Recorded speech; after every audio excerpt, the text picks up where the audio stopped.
Xavier Lucas defies NCAA transfer rules and takes his talents to Miami, without the portal. In a move that might just send shockwaves through the world of college football.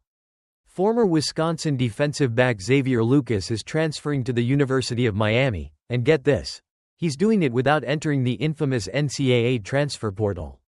Yep, you heard that right. This unprecedented move, one that could reshape the future of college transfers, comes after a standoff with Wisconsin over a revenue-sharing contract that Lucas signed with the school. According to his attorney, Darren Heitner, Lucas had requested to enter the transfer portal, but Wisconsin refused. So, Lucas decided to get creative and just skip the portal altogether.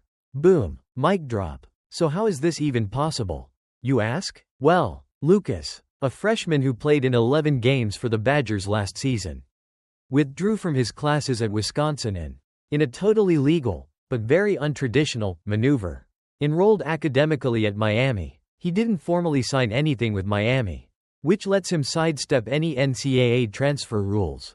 He's already enrolled for fall 2025, but insiders are expecting him to be reclassified for spring 2025.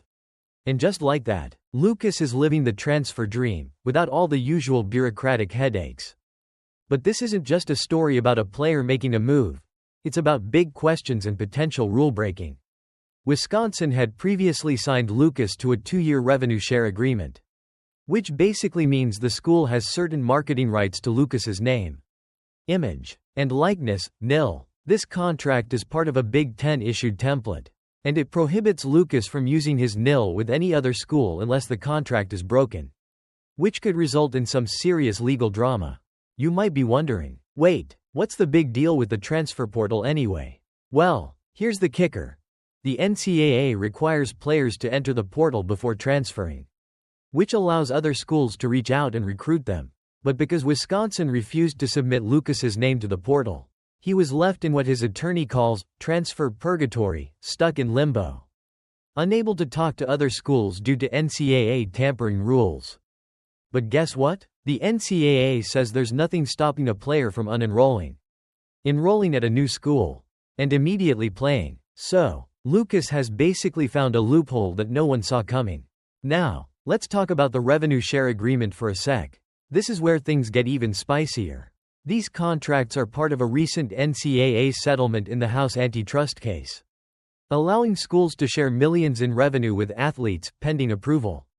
However, this agreement is contingent on the settlement's passage, and Lucas's case could very well challenge the validity of these revenue share deals. It's like opening a can of worms that could spill out and cause a lot of chaos for schools and athletes alike. Lucas's decision to leave Wisconsin follows a family emergency, his father's life-threatening illness, and his attempt to transfer to Miami was his way of being closer to home. He even reached out to Wisconsin's head coach, Luke Fickell, in an attempt to work things out, but Fickell tried to convince him to stay. Ouch. What's next? Well, the NCAA's transfer rules are already under heavy scrutiny, and this could be the spark that sets off major changes. Some coaches are even pushing for fewer transfer windows. But whether or not that happens remains to be seen. For now, Xavier Lucas is off to Miami, and this unprecedented transfer could be the beginning of a whole new chapter in college football transfers. Will we see more players following his lead? Only time will tell.